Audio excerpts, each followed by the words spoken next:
Okay. Hello, everybody. Welcome back. For those of you who are new, my name is Sylejmani, and I am the founder and the president of the Albanian school Illyria. Today, it's our last but not least my entrepreneurship journey event for this spring semester. It's my honor to introduce to you today our speaker, Shqipe Sylejmani. Shqipe Sylejmani was born in Pristina and has lived in Switzerland since the age of 4. She completed her studies in journalism and communication in Zurich and was also able to successfully complete 2 practices in this field for 1 semester in New York. In addition to her work as a journalist, she also worked as a consultant in a Swiss bank, founded a charitable association to promote culture, runs a music label, and is committed to helping children and young people realize their dreams. In 2020, Shqipe Sylejmani published her first novel, Burden and Blessing, in which she describes her immigration experiences and the conflict of 2 cultures, with a journey through the Albanian land. She also integrated the important and valuable anecdotes and stories of Albanian culture. Her book will be published in Albanian in the summer of this year and in English in the fall of this year. Shqipe, before I give you the floor, I want to thank you so much for taking your time to attend this event and for sharing your story and your experience. And thank you so much. And the floor is yours. Thank you so much, Faton. Thank you also for your invitation. It is my honor to be today with you all. And I can't wait to share my experiences in entrepreneurship with all of you. So welcome to my lesson. As Faton said, my name is Shqipe Sylejmani. I grew up in Switzerland, but I was born in Pristina.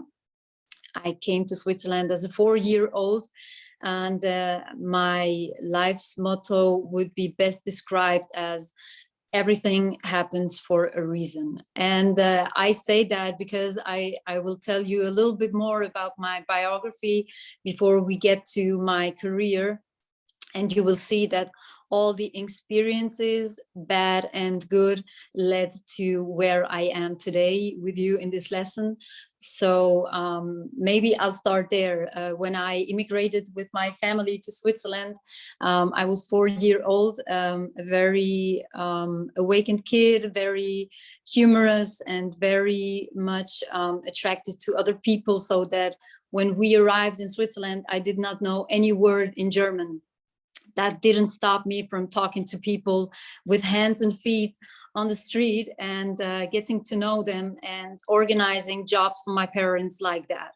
So I really would go with my mom shopping, and she would say, can you ask this woman if she needs someone to help her with the household? And that's what I did. So I was a very interesting kid, but the place where we were living was not so much ready for a kid like me, if I may say it like that, because we were the first family with roots in Kosovo, in the village where we were living. So the teachers, the people in the village, they were not used to our traditions, to our way of living, even our religion and our language. And we were not used to theirs. So this immigration process to find a place in Switzerland was quite hard, because we were confronted with racism and injustice from very early on. And I always tried to see this as a chance to make comedy. I found it as my purpose to confront people with humor and say funny things about Albania to be accepted by the Swiss people. And I did that for very, very long, until I went to school. I graduated, I started studying, and you must imagine, I think the image of Albanian in America is not that bad. In Switzerland, it's quite bad. It's really like saying I'm Albanian is the same like saying I'm in a robbery, or I'm in a gang, or I will rob you or do any crime. And that was quite hard for my brothers and me to grow up, because every time we said my name is, it was an Albanian name, and you know, Shqipe is, you can't say I'm Italian. It's quite clear where I'm from. So it was very interesting to see the reactions of people towards us. And we were not understanding why that was, because we were young and we didn't read newspapers and didn't understand that the image was so bad. But as I said before, everything happens for a reason. Since I was confronted with this kind of hate, I tried to understand my roots. And it was very interesting, because living in these two very different cultures, the Swiss people who are very discreet with their personal and family information, or always on time, and very reliable on them. And we Albanians are not so much all of this. And it was very interesting to develop our Albanian culture in this Swiss environment. And the funny thing is, when you confront people with your roots, and you know more than they do, and usually we know our culture very well, they are surprised by the information they receive. And when I started studying journalism, I was 19 years old, and the Albanian image in Switzerland was at the lowest point ever. Like, you could not open a newspaper a day without reading something bad about an Albanian in Switzerland. And it was quite hard for me, because I worked in this field. I was having an entrepreneurship at the newspaper in Switzerland, as well as I was studying. And every day I got to work, the first question was, but why did he do that? As if I was the secretary of all Albanians and I could answer all the questions. And it made me realize that I started finding reasons for the acts of Albanian in Switzerland.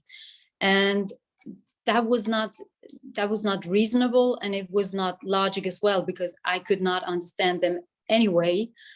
But I tried to find reasons where there were none. And what I did was I took a break, and I decided to come to New York for one semester of studies, just to clear my head a little bit. And then I came to New York, and everywhere I went, people asked me, where are you from? And usually I don't say I'm Swiss, because I don't feel like one. And I said, I'm Albanian. And the people in New York were like, wow, you're Albanian, that's amazing. And that was the first time ever somebody reacted like that when I said I'm Albanian. And in these 7 months that I've spent in America, I went to Boston as well, and to Massachusetts, and to Seattle, but most of the time I stayed in New York. I gained so much confidence in my nationality that I returned to Switzerland with a complete different mindset. And what happened then was I finished my studies, and during that time I did not try to find reasons why Albanian had this image, but I tried to confront people with facts. And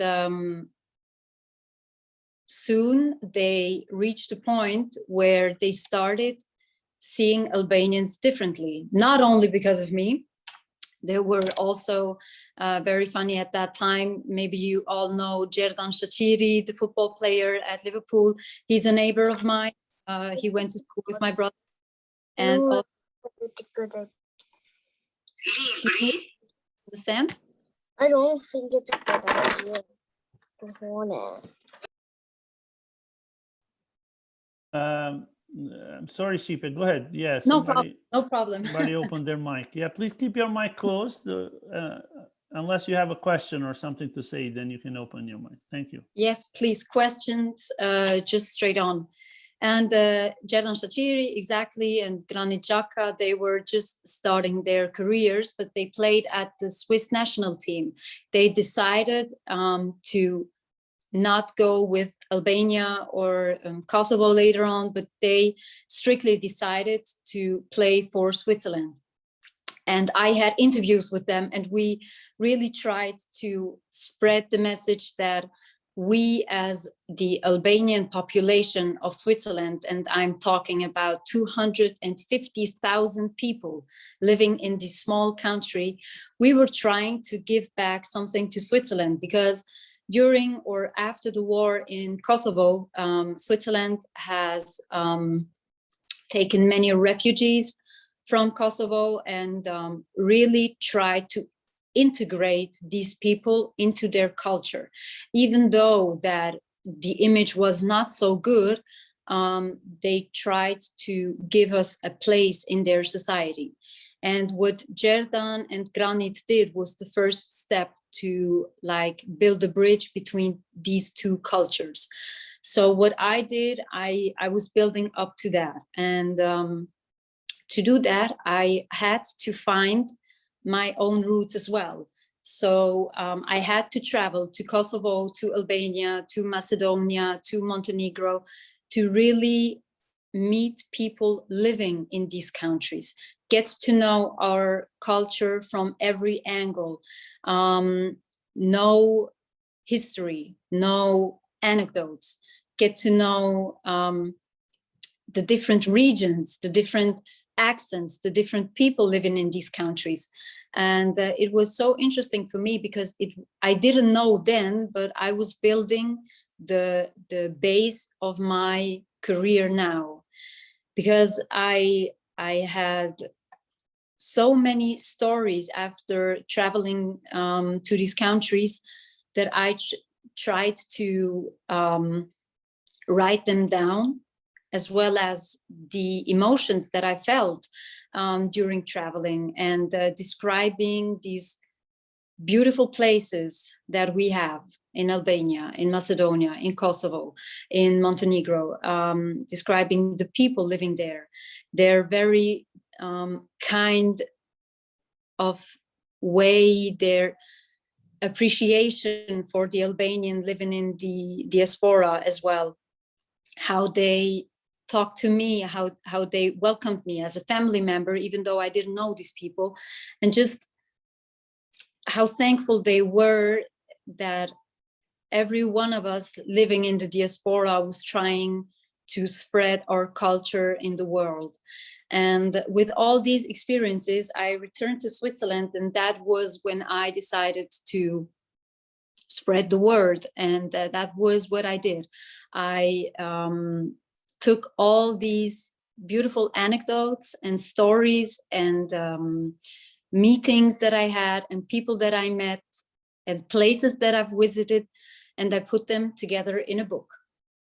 And that was when I decided that I want to publish a book about exactly that, living in two cultures and finding back to its own roots. And it was very interesting because I had the idea, and I went to my parents and I told them that I want to do this. And I thought they'd be so happy to hear that I want to spread the Albanian culture. And my parents were like, I don't know if that's a good idea, because, you know, people don't like Albanians that much, and who would want to read that anyway? And you can make so many mistakes by doing this. Leave it for somebody else. Maybe you're not good enough for doing this as well. And I know that it was not about disencouraging me, but it was because they came from a generation that was occupied by Serbs. So they had never learned to live their dream or believe in their abilities or to try to make a better living. Their version of making a better living was leaving Kosovo and live in another country. And I was the other generation trying to take all the chances that I have in Switzerland and create something special out of it. Because there's nothing to say against a job from 8 to 5, but it was not my dream. My dream was to explain to the people that Kosovo, or Albanians in general, we are not only victims of a war. We have been, or our countries have been occupied for hundreds of years, and still we managed to keep our culture, our traditions, our history, our anecdotes and stories and tales alive for centuries, for thousands of years. And that is unique, and the world needs to know this. And so I, against the wish of my parents, I decided to write this book, and I wrote the book, and I got in contact with publishers. And I thought, so this is it, now I'm gonna make it. So I had these meetings with publishers.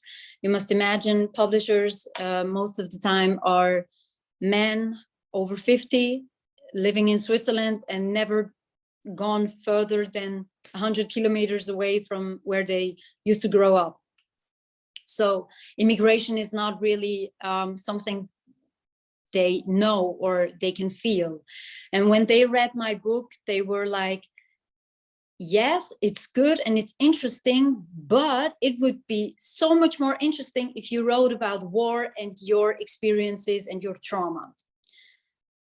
And I answered, and it was a general opinion. It was not like one publisher, but a lot of them were having the same opinion, because it's just more interesting to say that we are victims and somebody has done this to us, and writing this heartbreaking story, and it would have sold more, in the meaning of it, it would have been more like something that they can sell very well. But I didn't want to do that, because in my opinion, we have been the victim for way too long. And it's not what I want to tell the world. I want to tell the world about our beautiful culture. And so the obstacles were really to confront people that I don't want to write about something bad that happened, but I want to write about the beauty of these countries. And they were offering me deals that were horrific. And it was on me to decide, because I couldn't rely on my parents. They were against the idea anyway. And my friends were not having the knowledge to suggest to me what I should do. So, and that is a very important point in my career, I had to decide myself. I could have said, okay, let's do this war book. I get my money, everything's fine. They do the publishing, they do the work. Maybe even Albanian people will think, great that somebody told it from our perspective. But in the end, I chose not to do the easy way, but to stay at the mission that I had taken at first, to spread something beautiful. And that meant that I would refuse the contracts that I was given, and that I would have to publish the book on my own as a self-publisher. And that's what I did. That implied that I had to gain many abilities and skills I did not have at that point. But it was the best decision I could have made, because I was confronted with an easy and a hard way. But the hard way taught me so much more, and I gained so much more experience from that path, that now I can help other writers do the same, believe in their work as they have written it, and not be depending on some publishers that don't even know what immigration means. And something I will never forget, I published the book, and I made a book party, and it was very, very beautiful. And it was Corona time. You can imagine Switzerland was totally blocked.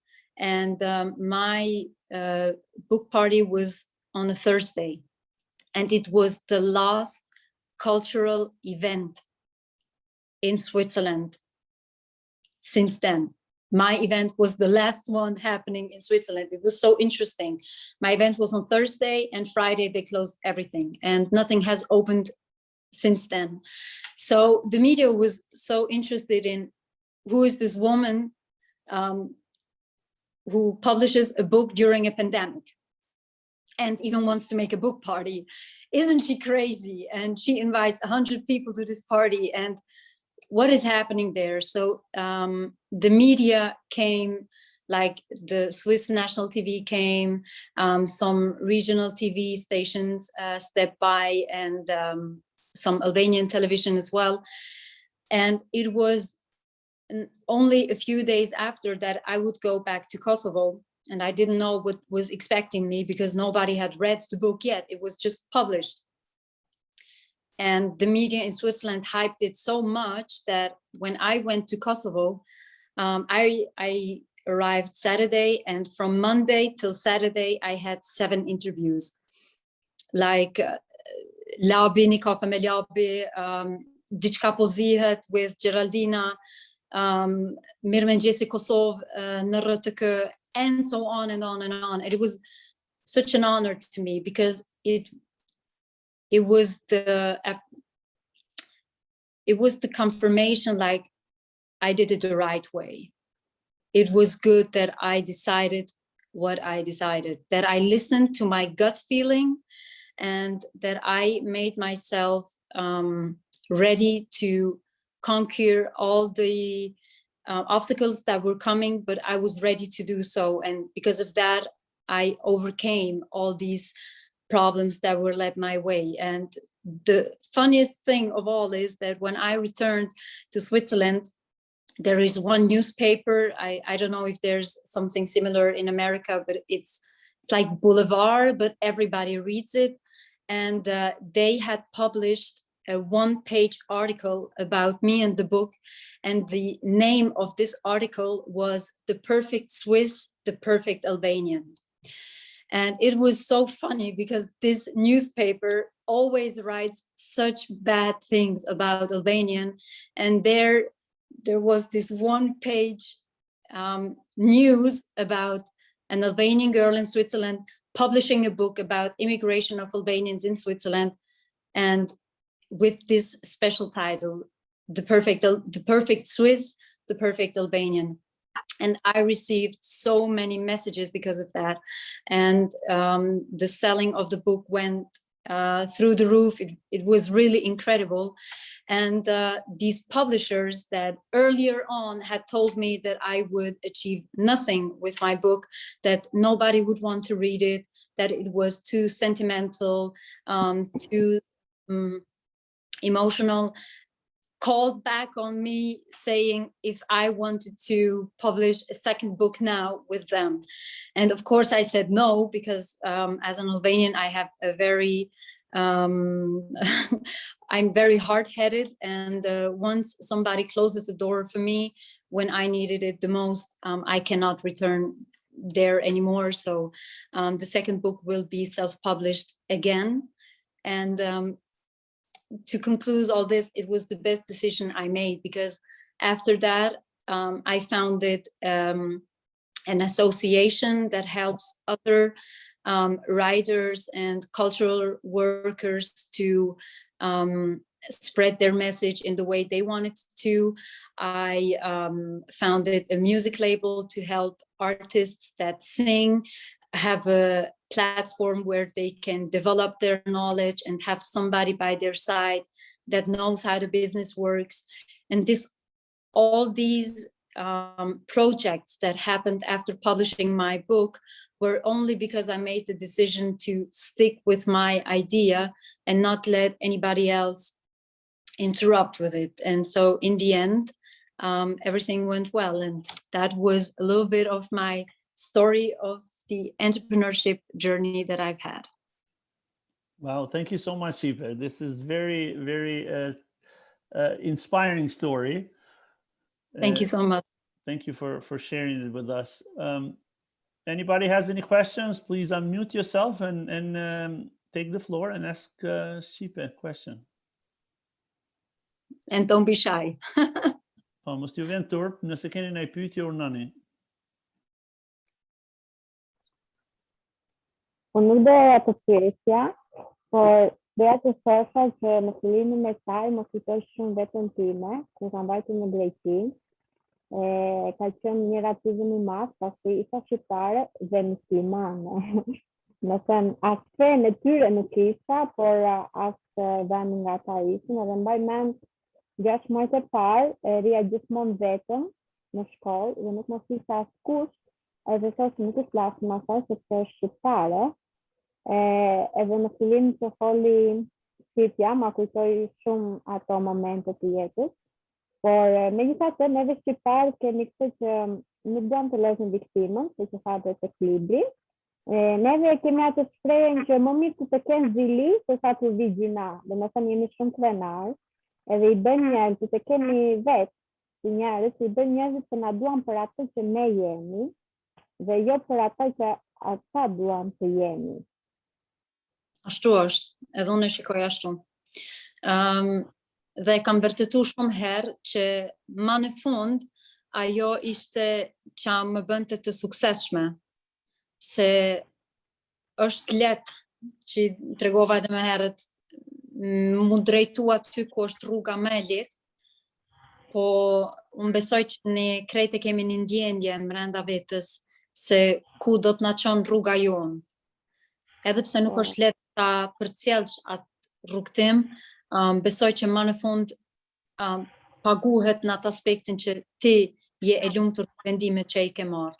Dhe më në fund ajo është më e rëndësishmja, se çka mendon bota e ka për veti, po ti e jeton jetën tënde. Shumë vërtet. Besoj se neve këtë e kemi më të shumë të psikom, domethënë, e kemi shumë këtë krenarin tonë të theksuar si njerëz. Nëse nuk jepi Nikolaj, se të shqitet Nikolaj në ide të tjerëve, po mbajmë ato ide tona dhe të mbullim atje. Nuk e din që se gaboj, po besoj se përgjithsisht e kemi si komb.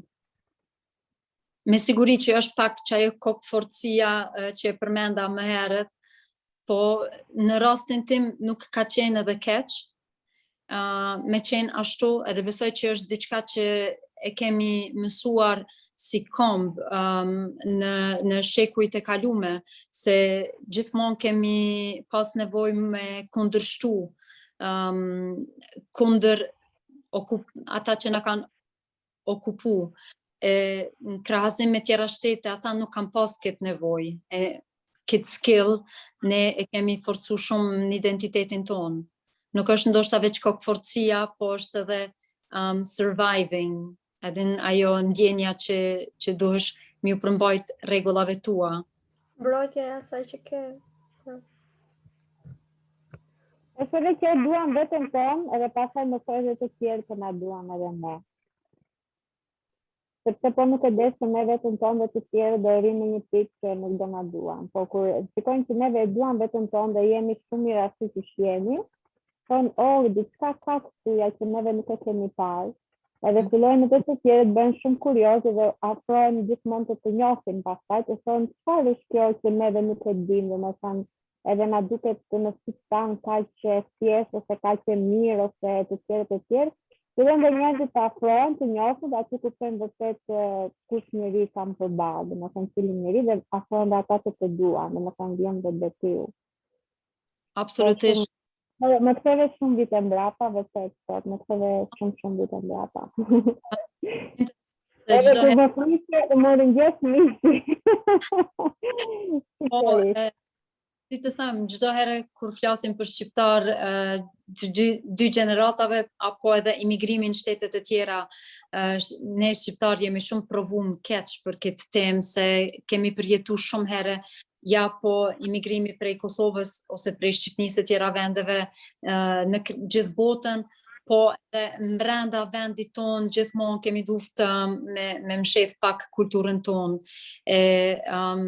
Feedback që ka qëndru mas shumti prej gjithë lexuesve që kanë qenë për afërsisht 1500 lexues në gjysmëvitin e fundit, ka qenë gjithmonë që kanë qajt të e lexu librin, edhe pse libri është shumë i bukur, tregon anekdota shumë bukura, me siguri kur del versioni anglisht e lexoni ndoshta edhe shqip, edhe e njihni një anekdotë apo të tjetrën, po si edhe me muzikë shqiptare na prek shumë në zemër dhe pak edhe na mërzit se kemi hjek shumë si popull.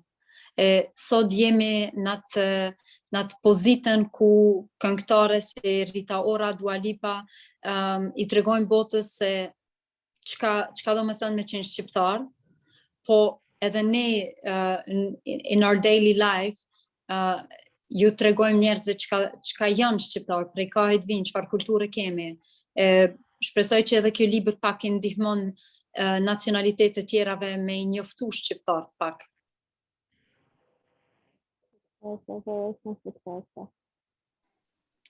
Faleminderit Nefila. Dikush tjetër? Në pyetje, në koment?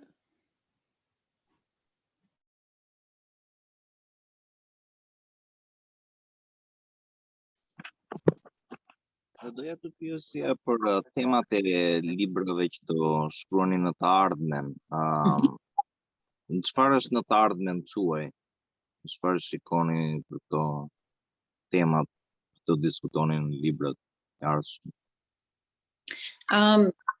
Besoj që edhe në librat e ardhshme, për shembull në librin e dytë që jam të punuar, është tema e The Power of Thoughts, në atë kuptimin që mendimet tona kanë efekt shumë të madh në jetën tonë, shumë herë po edhe për negative, sidomos kur kemi mendime nuk moj ta arriti këtë punë, apo nuk jam mjaft e aftë, apo nuk mjaftoj për një tjetër njeri, sidoqoftë ato mendime që janë, dua mi përmbledh do issues që i kemi me vetveten dhe mi spjegu ato mbas anekdotave shqiptare prap. Se këto tregime që i kemi ne, ndoshta muj edhe me ja u tregu një që është shumë e shkurtë dhe e lehtë, këto anekdota të nëherë njerëzve ju kanë ndihmu me zgjedh problemet e tyre. Po ne e kemi pak mendimin që ndoshta ato janë vjetruar dhe nuk integrohen në kohën e sotit, po unë për veti e kam zbulu që ato anekdotat e vjetra shumë mirë përdoren edhe në kohën e sotit dhe du për atë arsye edhe në librat e ardhshme me integru, po nuk duhet me qenë patjetër një udhtim prap në për Kosovë, Shqipëri e këto vende, po edhe në përditshmëri, si për shqiptar që jetojnë në diasporë, po edhe sikur për njerëz që nuk janë shqiptar, edhe prap mund të përfitojnë prej këtyre anekdotave që ndoshta edhe nuk duhen patjetër mu lidh me tregu që janë shqiptare, po veç mu shpreh që ekzistojnë edhe me i tregu botës që çfarë kulture e kemi. Që ato ne ku marr pak si projekt përjetshëm, mi shpërnda këto tregimet tona. Na i thuj Shqipe që the një anekdotë të shkurt që edhe sot ka efekt, edhe përshkruan mirë, domethënë një sentiment ose një sfidë ose një problem ose diçka në shoqërinë tonë, nëse s'ka problem. Po jo, nuk është problem. A doni anglisht apo shqip? Shqip. Okej. Atëre, tregoj një, kjo është anekdota e parë e librit dhe quhet çka të bën i bën vetit. Kishte qenë një burre kanë thirr krejt bac dhe ai kishte udhëtu në për krejt trojet shqiptare me kur gjë përveç ato që ka mujt me bajt vet. Një burr plak mrrin me një katon afër Korçës dhe ai del dhe i tregon anekdotat e tina e njerëzit për falenderim që ky i shpreh ato mendimet e mençura i japin ushqim apo i tregojnë që mundet ai me banuni natë te ata.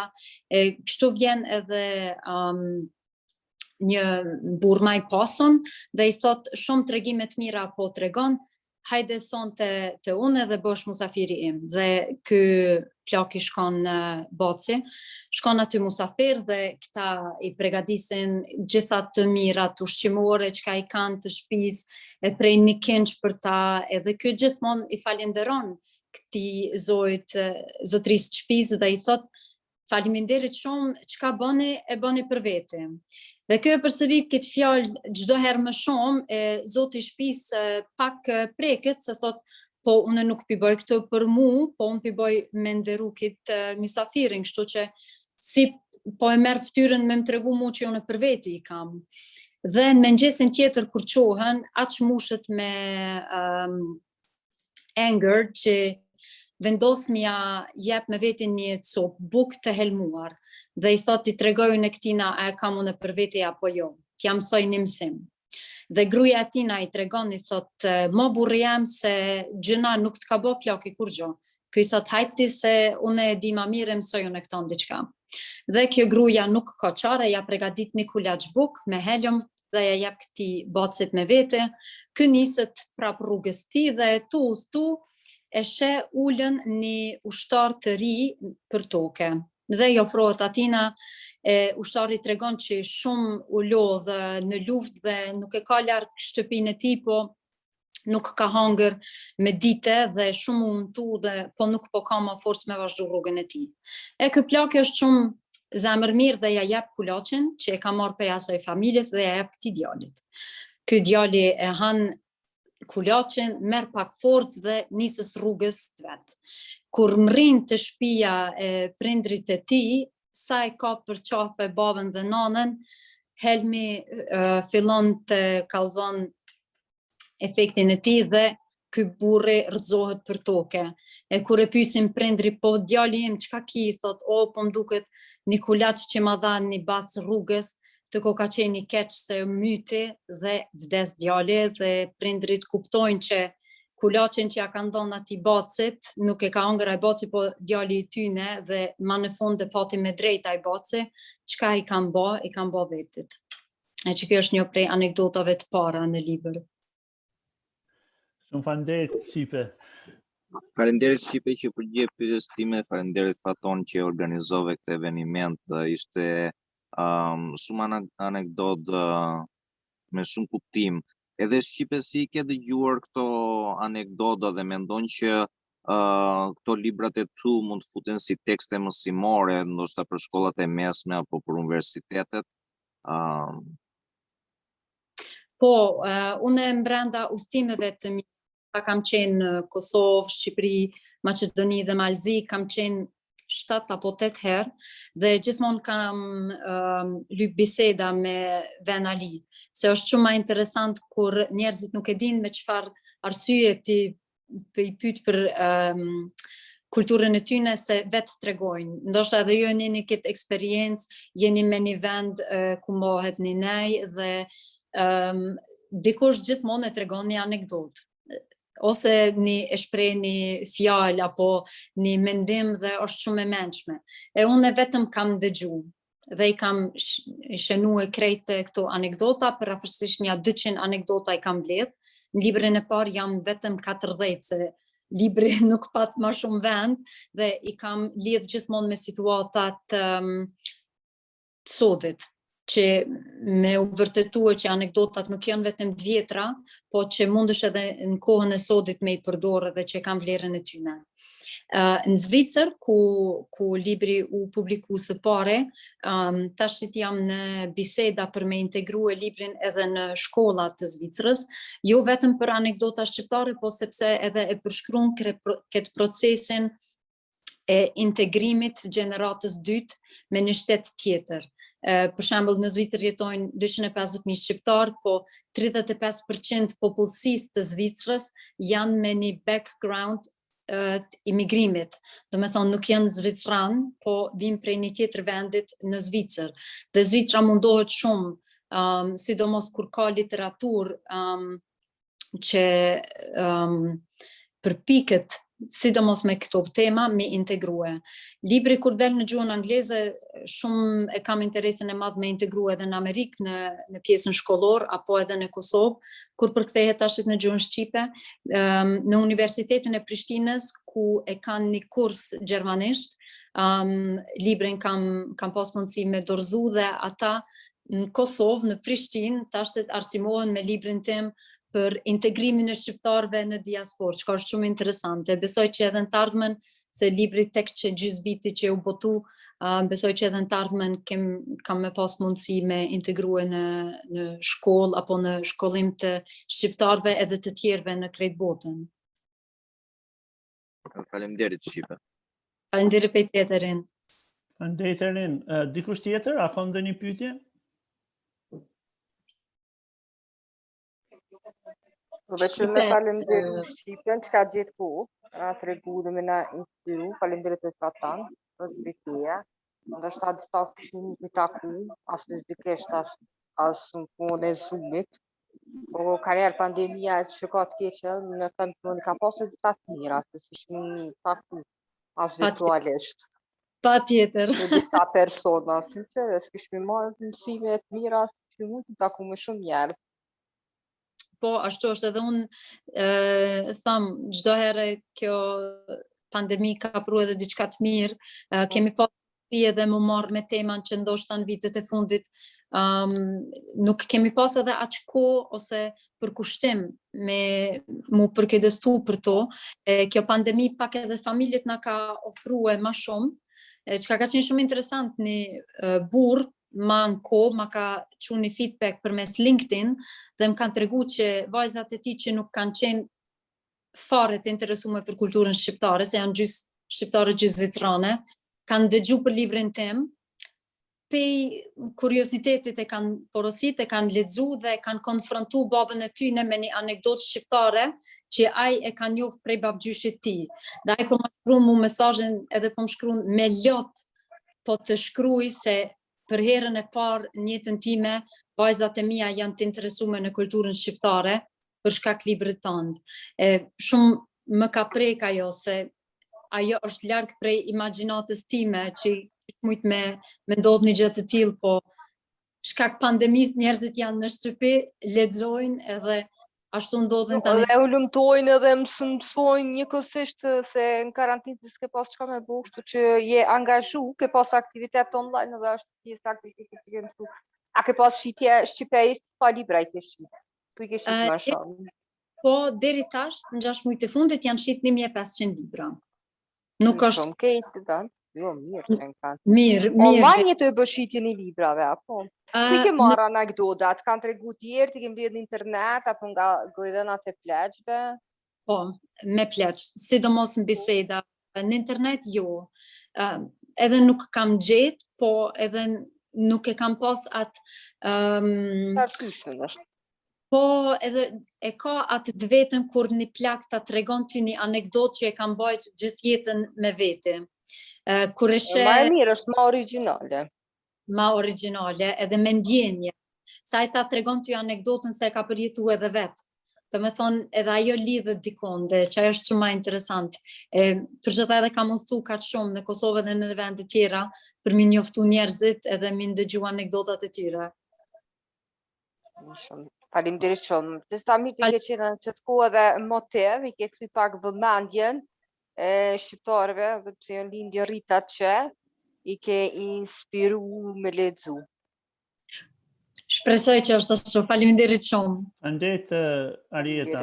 A pe marrim edhe pyetjen ose komentin e fundit, sepse pastaj kemi workshopin që do të vazhdojmë. A ka dikush tjetër që do me bërë pyetje? Dua ta lavdëroj Shqipen, sepse në qoftë se libri përkthehet në anglisht do jetë një gjë shumë e mirë, sepse kemi fëmijët dhe për të njohur më shumë kulturën shqiptare është një ide me të vërtet për të përgëzuar. Faleminderit, jo vetëm për ty, po dhe unë si mësuese që punoj këtu, jam shumë ashtu ta lexoj këtë libër, sepse edhe për të folur më shumë me fëmijët e mi, duke përkthyer edhe në shqip, po duke pasur ato vështirësitë edhe më mirë ta lexojnë në fillim në anglisht dhe pastaj t'ja fjalë për kthej në shqip, për çfarë kuptimi ka, po është një diçka shumë e bukur. Të falenderoj. Faleminderit shumë prej te, Vlerta. Më nderojnë shumë fjalët e tua. Faleminderit.